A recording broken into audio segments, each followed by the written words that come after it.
BBC WM 95.6. So 2 Handsworth men face lengthy jail terms after pleading guilty yesterday to terrorist offensive. Yusuf Sarwar and Mohammed Ahmed, both aged 22, travelled from the West Midlands to Syria to wage jihad, or holy war, and were arrested on their return to this country. They were arrested thanks to a tip-off from Yusuf Sarwar's mum, who found a letter in which he said that he wanted to die as a martyr. You might think this is just an isolated incident. There's a front-page story on The Sun today which claims that 2 schoolgirls, aged just 16, from Manchester have also disappeared to Syria. And because of the fear that the people who go off to fight in these conflicts are going to be radicalised and might bring back their terror, their war into this country, it is considered to be an act of terrorism to go and fight in Syria. So what do you think about this? How do we stop our young people being radicalised to the point where they want to become martyrs and risk their lives in far-flung countries and possibly then import that violence back into this country? How do we challenge it? How do we stop it?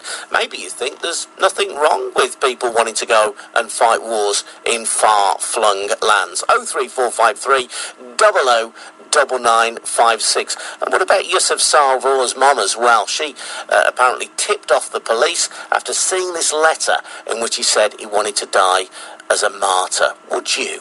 Do you think, if you thought a family member of yours was involved in something like this, would you tell the police, knowing that the result for them would almost certainly be that they would be spending a long time behind bars? 03453 00 9956 or text me on 81333. Start your message with a WM. Let's speak to Usman Nawaz. Usman is a former member of the Young Muslim Advisory Group. Usman, good morning to you.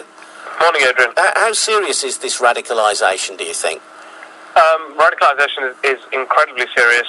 If we look at the numbers that have been branded about, somewhere between 500 and 2,000 young Muslims from Britain choosing to travel to Syria, either being radicalised through a charismatic speaker, and that could be somebody in the community, it could be a politician, it could be even a cleric, and then we've got on top of that self-radicalisation using the internet, YouTube, and social media now as well, and how ISIS particularly has been employing social media as a way of reaching young people through Twitter, through their HD videos, and really kind of almost presenting jihad to be some kind of romantic concept. Yeah, let's talk about those sort of 2 routes in then, Usman. I mean, firstly, radicalisation then in the mosques and by the imams.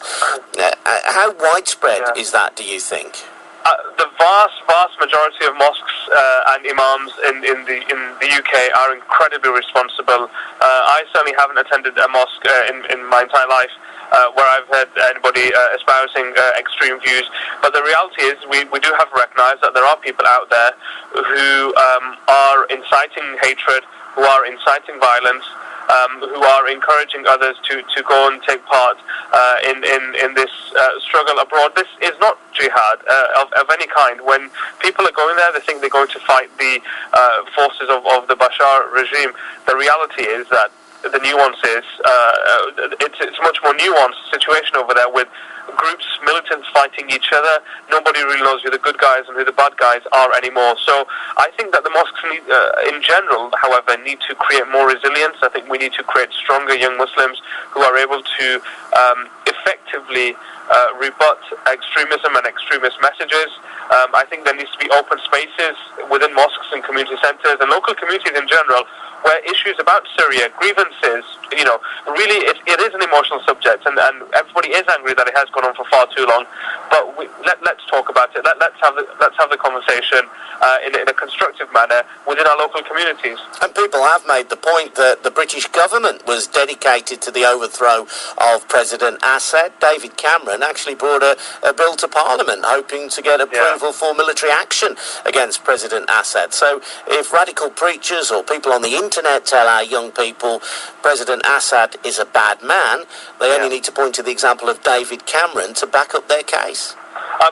I don't disagree that Bashar al-Assad is a bad man. and the human rights abuses that we've seen, the way that this conflict has played out, has really shown his true colours. There is no doubt about that. However, young Muslims, young people, older people, anybody here in the UK does not have any interest in going abroad and taking part in that conflict, because it is not as simple as you against the government when you get there. It's much more nuanced. Al-Qaeda and ISIS don't really get along.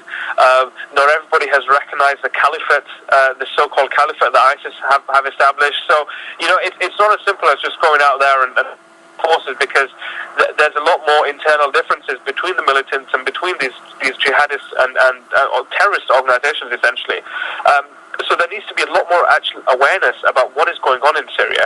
I think that there's a great misunderstanding and almost an ignorance, and people just think, the Syrians need my help, I need to go. I mean, 2 16-year-olds from Manchester travelling, we hear about the 22-year-olds from Birmingham that have gone out there. I mean, these are young people who, are finishing school, in college, who have good prospects at university. Something is wrong in our community if people of that calibre feel that they need to go and take part in a conflict which I really believe they do not understand. Usman, thanks very much indeed. Usman Nawaz, former member of the Young Muslim Advisory Group, in the sense that young people may not understand what they're getting up to. Well, these two guys from Handsworth, Yusuf Sarwar and Mohammed Arwad, what did they do? They bought a book called Arabic for Dummies and the Quran for Dummies. So it doesn't suggest to me that they were particularly sophisticated or deeply rooted in their faith, but they are now facing sentencing. Mohammed Ahmed and Yusuf Sarwar from Handsworth.